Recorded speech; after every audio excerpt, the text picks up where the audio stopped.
안녕하세요. 사연을 시작하기에 앞서 구독과 좋아요 부탁드려요. 감사합니다. 사연 시작해 볼게요. 저는 늦둥이 외동딸이고 부모님과 함께 살고 있었어요. 아빠는 할아버지, 할머니한테 물려받은 건물이 있으셨지만 그래도 평생 열심히 일하셨어요. 전기 쪽에서 일하셨는데 현장에서 고압 전기에 감전되는 큰 사고를 당하셨죠. 그때 한쪽 손가락 2개를 잃으셨어요. 심한 화상으로 손가락을 절단해야 했다고 들었어요. 그 이후로도 아빠는 계속 일하셨고 오랜 시간 현장을 뛰다가 은퇴하셨어요. 엄마는 원래 가정주부셨어요. 아빠가 벌어오는 돈으로 우리 가족은 평범하게 잘 살았죠. 부모님은 노후 준비도 잘 해두셔서 따로 일을 하지 않으셔도 생활에 전혀 지장이 없었어요. 아빠가 가지고 계신 건물이 상가 건물하고 빌라 건물 2채였는데 월세만 해도 충분히 생활할 수 있는 수준이었거든요. 그래서 부모님은 여유롭게 노후를 보내고 계셨어요. 저는 좋은 대학은 아니지만 지방에 있는 전문 대학을 졸업하고 취직했어요. 그렇게 평범하게 직장 생활을 하며 잘 살고 있었죠. 부족한 것 없이 부모님 밑에서 사랑받으며 자랐고 제 인생도 나름대로 만족스러웠어요. 그러다 회사 선임 언니 소개로 남자친구를 만나게 됐어요. 솔직히 처음엔 제 취향이 아니라서 거절했었어요. 근데 그 사람이 계속 적극적으로 다가왔고 결국 마음을 열고 연애를 시작하게 됐죠. 남자친구는 대기업에 다녔어요. 누가 봐도 딱 모범생 같은 스타일이었어요. 성실하고 반듯해 보였죠. 그렇게 3년 정도 연애를 하다 보니 자연스럽게 결혼 이야기가 나왔어요. 남자친구가 어머니와 식사 자리를 마련했다고 해서 저는 설레는 마음으로 준비했죠. 첫 만남이니까 좋은 인상을 남기고 싶었어요. 그런데 그날 예비 시어머니는 저를 보자마자 마음에 안 들어 하시는 게 느껴졌어요. 지방 전문대를 나왔다는 걸 알고는 대놓고 무시하시더라고요. 자기 아들은 대학도 장학금 받고 다녔다면서 자랑을 늘어놓으셨어요. 그러면서 자기 아들이지만 잘나도 너무 잘났다면서 저보고 꿀리는 결혼하고 싶냐고 물으셨어요. 어이가 없었어요. 그래서 저도 참지 못하고 말했죠. 결혼은 저보다 어머님 아들이 더 하고 싶어 하는데요. 그랬더니 예비 시어머니가 표정을 굳히시며 말씀하시더라고요. 우리 아들이 뭐가 아쉬워서? 요즘 젊은 사람들은 어른 앞에서 한마디도 안 지네. 그리고는 제 직장과 연봉까지 물어보셨어요. 제가 대답하자 한참 수준 차이가 난다면서 결혼하고도 절대 놀 생각 말고 일하라고 하셨어요. 요즘 세상에 맞벌이는 기본 아니냐면서 젊을 때 같이 일해야 한다고 강조하셨죠. 마치 제가 남자친구한테 빌부터 살려고 하는 것처럼 말씀하셨어요. 그날 남자친구랑 싸웠어요. 제가 그런 말 듣는데 왜 눈치도 없이 밥만 먹고 있었냐고 따졌죠. 그랬더니 남자친구는 서로 농담 주고받은 거 아니었냐면서 자기 엄마가 아기는 없었다고 했어요. 너무 기분 나빠하지 말라면서 자기가 오늘은 너무 배가 고파서 신경을 못 썼다고 미안하다고 하더라고요. 어이가 없었어요. 그 와중에 목구멍으로 밥이 넘어가는지 정말 답답했어요. 그래도 관계를 이어가기 위해 우리 부모님과도 인사를 시켰어요. 저는 예비 시어머니와 첫 만남에 빈손으로 가기가 뭐해서 꽃다발이랑 괜찮은 화장품을 준비했었어요. 물론 마음에 들어 하시진 않으셨지만요. 그런데 남자친구는 사과 한 박스를 들고 왔더라고요. 그것도 선물용이 아니라 그냥 마트에서 파는 박스에 마구잡이로 들어있는 사과였어요. 제가 다 민망했어요. 식당에서 식사를 하는데 남자친구는 또 말도 없이 밥을 먹기만 했어요. 식탐이 이렇게 많은 줄 처음 알았죠. 부모님은 잘 먹으니까 보기 좋다고 하셨지만 저는 정말 왜 저러나 싶었어요. 인사하는 자리인데 좀 여유 있게 이야기도 나눠야 하는 거 아닌가요? 그날도 제가 왜 그렇게 먹기만 했냐고 물었어요. 그랬더니 배도 고팠고 빨리 다 먹고 이야기하는 게 나을 것 같았다고 하더라고요. 먹으면서 얘기하면 흐름이 끊긴다나요? 그러려니 했어요. 그리고 드디어 상견례 날이 다가왔어요. 저는 한정식집을 예약했어요. 아빠 건물에 있는 한정식당이라 우리 가족이 자주 가는 곳이기도 했고 좋은 자리에서 양가 부모님이 편안하게 만나셨으면 했거든요. 부모님과 함께 식당에 일찍 도착해서 자리에 앉아 기다렸어요. 그런데 약속 시간이 30분이나 넘어서야 남자친구네 가족이 도착했어요. 뭐 이런 경우가 있나 싶었죠. 남자친구는 차가 막혀서 그랬다면서 말도 안 되는 변명을 했어요. 상견례 같은 중요한 자리에 30분이나 늦다니 상식적으로 이해가 안 됐지만 참았어요. 자리에 앉아서 이런저런 이야기를 나눴어요. 처음엔 분위기가 나쁘지 않았어요. 예비 시어머니는 메뉴판을 보시면서 이것저것 훑어보시더니 음식이 하나하나 나올 때마다 반응을 보이셨죠. 뭔가 품평하듯이요. 그리고 슬슬 이야기를 꺼내셨어요. 학력 이야기가 나왔어요. 예비 시어머니가 아빠한테 물으셨죠. 학교는 어디 나오셨냐고요. 아빠는 담담하게 고등학교까지만 졸업했다고 하셨어요. 그 순간 예비 시어머니 눈빛이 묘하게 변하는 게 느껴졌어요. 그리고는 저를 보시며 말씀하시는 거예요. 아, 네가 아버지를 닮았구나. 우리 아들은 명문대 나왔는데 너는 어디 듣도 보도 못한 데 나왔다고 하지 않았니? 그 말에 식탁 위 공기가 싸늘하게 식었어요. 저는 얼굴이 화끈 달아올랐고 엄마는 당황한 표정으로 저를 보셨어요. 아빠는 표정이 굳어지셨지만 참고 계셨죠. 예비 시어머니는 거기서 멈추지 않으셨어요. 오히려 더 노골적으로 말씀하시기 시작했어요. 제 직장 이야기, 연봉 이야기를 또 꺼내시더니 남자친구 연봉과 비교하며 차이가 너무 난다고 하셨어요.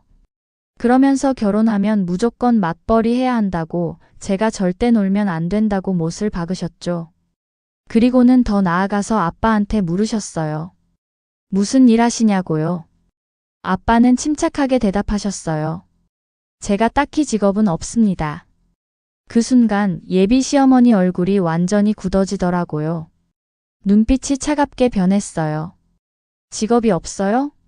아직 충분히 경제활동할 나이 아니에요? 외동딸이시라며? 그럼 나중에 노후는 자식이 책임져야 하는 거 아니에요? 아이고. 공기가 무거워졌어요. 엄마가 말씀하시려는데 예비 시어머니가 먼저 말을 이었어요. 요즘 시대가 어떤 시대인데? 차이가 나도 너무 나네.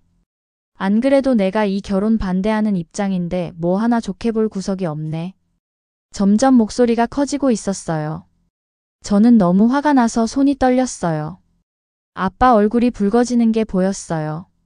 말씀이 좀 심하신 것 같은데요. 아빠가 침착하게 말씀하셨지만 좀처럼 보지 못했던 화난 표정이셨어요.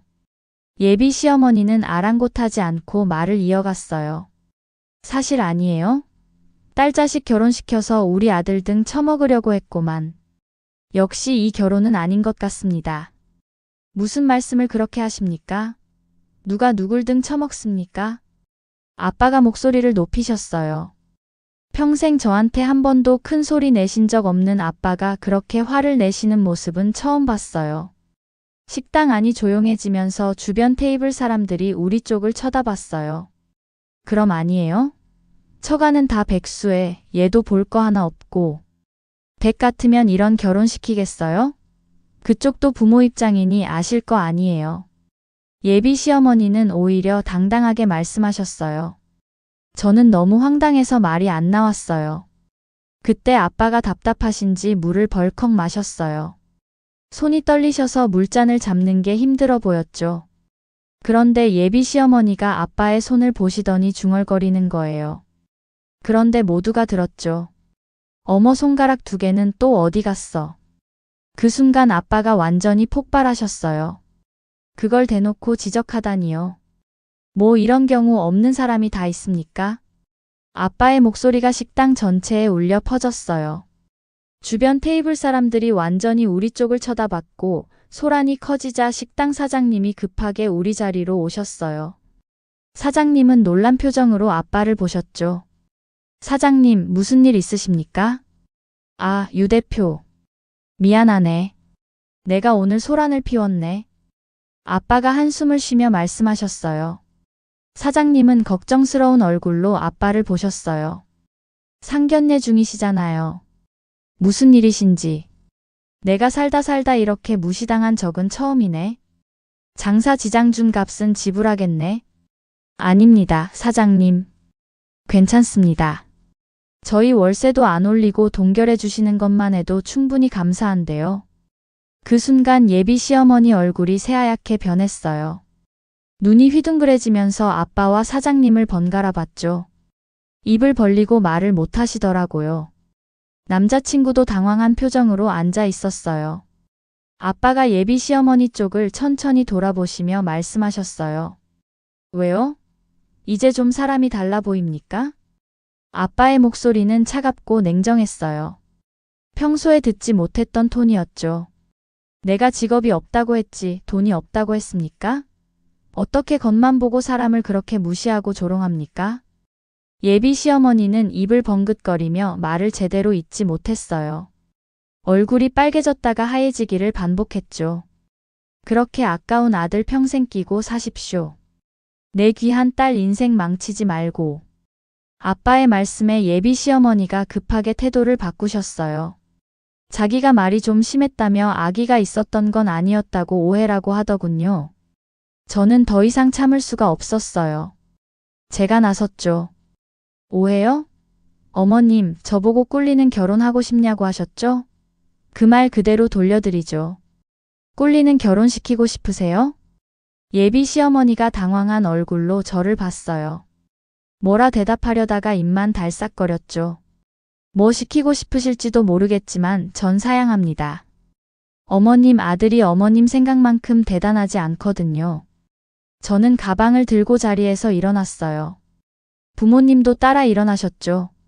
남자친구는 그 와중에도 저를 잡지 않았어요. 그냥 눈치만 보다가 찍소리도 못하고 앉아만 있더라고요. 예비 시어머니는 뭐라 말하려다가 사장님 눈치를 보면서 입을 다물었어요. 저는 부모님과 함께 식당을 나왔어요. 밖으로 나오는 순간 눈물이 쏟아졌어요. 이런 대접, 아니 이런 취급을 당했다는 게 수치스럽고 왠지 모르게 억울했어요. 엄마가 저를 꼭 안아주셨고 아빠는 제 머리를 쓰다듬어 주셨어요. 아빠 손이 떨리는 게 느껴졌어요. 눈물이 멈추지 않았어요.